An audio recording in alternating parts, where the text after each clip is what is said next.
simot ngayon ako. Inaamin ko, naubos na ang budget ko.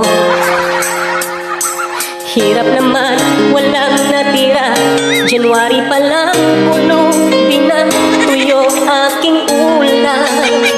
Yan agad aking ulam.